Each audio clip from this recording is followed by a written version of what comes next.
Ingkit nasaktan, nagparaya, Eden masaya, magandang araw mga Kalingap supporters.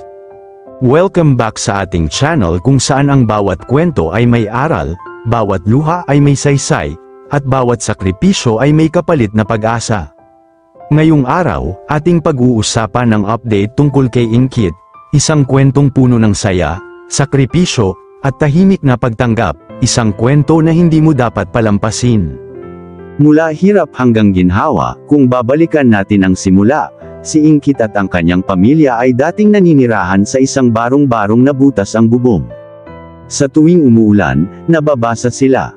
Walang sapat na silungan, walang katiyakan. Pero dahil sa malasakit ng Team Kalingap, ngayon ay may malaki at maayos na bahay na sila. Isang tahanang may dingding, may tibay, at may dignidad. At hindi lang iyon, naging isa ring Kalingap scholar si Ingkit.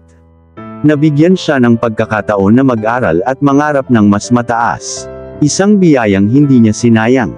Ang love team journey ni Ingkit, hindi rin natin makakalimutan ang mga tambalan ni Ingkit.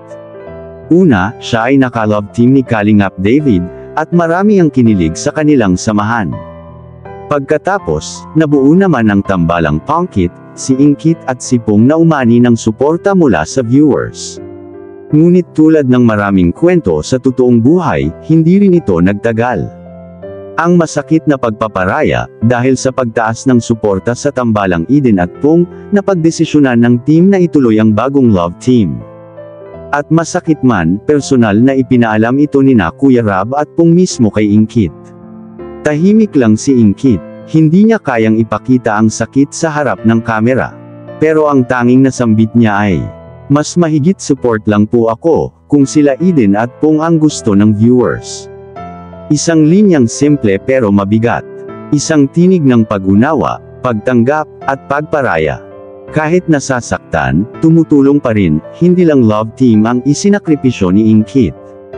Dahil sa kakulangan ng sponsors, pansamantala rin siyang nagbigay daan upang mas matulungan ang ibang benepisyaryo. At kahit ito'y mahirap, wala tayong narinig mula sa kanya kundi katahimikan at kabab ang loob. Ilan sa mga scholar ng Kalingap, Eden, Joy, at Carla, at sino nga ba si Eden, ang bagong ka-love team ni Pong? Si Eden ay hindi lang maganda at mabait, isa rin siyang Kalingap scholar, at kasalukuyang nursing student. Ang kwento ng buhay ni Eden ay mahirap din, at malungkot. Natagpuan si Eden ng Kalingap dati na nagtitinda lang din ng mga kakanin upang makatulong sa kanyang magulang. At sa katunayan, top 5 siya sa kanilang paaralan, isang patunay na hindi niya sinasayang ang bawat tulong na ibinibigay sa kanya. Gaya ni Eden, sina Joy at Carla ay pareho ring kumukuha ng kursong nursing, isang kurso na mahal at mabigat sa gastos. Ang nursing ay hindi biro, mula sa tuition, gamit, uniforms, hanggang clinical duties, lahat yan ay may kabayaran. Kaya naman hanga si Kalingap Rab sa kanila. Sabi nga niya, masaya ako dahil hindi nila sinasayang ang tulong ng Kalingap. Hindi lang sila content creators, sila ay mga future frontliners ng bayan. Natigil man bigla ang Pungkit, pero may pag-asa naman mula kay Kalingap Rab, at para kay Ingkit, may malinaw na mensahe si Kuya Rab. Mas mahigit hindi natin pababayaan si Ingkit.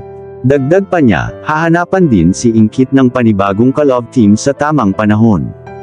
Dahil si Ingkit ay hindi lang basta love team idol, siya ay puso ng Kalingap community. Mula sa butas-butas na bubong hanggang sa bagong bahay. Mula sa kilig na tambalan hanggang sa masakit na pagparaya.